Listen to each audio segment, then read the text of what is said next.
Labour! This is the start of a process that is going to go on for over a year, and we'll see finally people up before a jury, and a jury will decide on the guilt or innocence of people for charges of false imprisonment, violent disorder and criminal damage. This is what many commentators said dismissively would never happen, that it wouldn't come this far, that they wouldn't be this mad, and yet this is now going to happen. The process is in train. And what they're trying to do here is not simply put 27 individuals for Jobstown and 13 individuals from the Parnell Road on trial. What they're trying to put on trial is a powerful idea. It's the idea that working class communities have a right to stand up against Labour sellout, against betrayal, and a right to protest against that. It's the idea that people have enormous power if they engage in protest together, collectively, and engage in mass civil disobedience. It's the idea that the 1% who rule in this society and for whose interest the state oppresses the 99%, that their rule can be challenged and that their rule can ultimately be ended by a mass movement of the 99%. It's an idea which has gained mass influence in the course of the anti-water charges movement. It's seen above all in the fact, despite all of the spin, all of the propaganda, ably assisted by the media, that a majority of people continue to refuse to pay the water charges in an act of mass, widespread civil disobedience involving a majority of people in this state. And it's that idea which is the most dangerous idea for the political and economic establishment, for the ruling class in this country, and that's why they want to put it on trial. The message to be sent by the trial is that that idea of a fight back, of a mobilisation, of organisation is a criminal idea.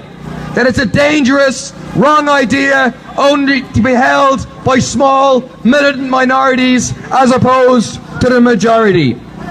As Tommy Douglas, the historic leader of Canadian social democracy, once said, you can lock up a man, but you cannot lock up an idea, because it's too late for them. The cat is out of the bag in terms of people having experienced their own power, and that idea will not get back in its box. Working class people, working class communities will not get back in their box because they've experienced that power, and this act of repression and intimidation simply won't work. But we also do not accept the role of simply being passive defendants in this trial.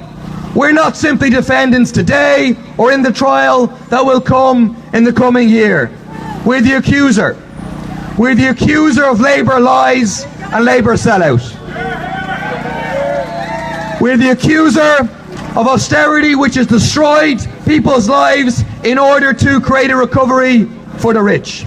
And we're the accuser of the brutal political policing which has been so blatantly exposed in this state over the course of the past year. And we're going to put them in the dock.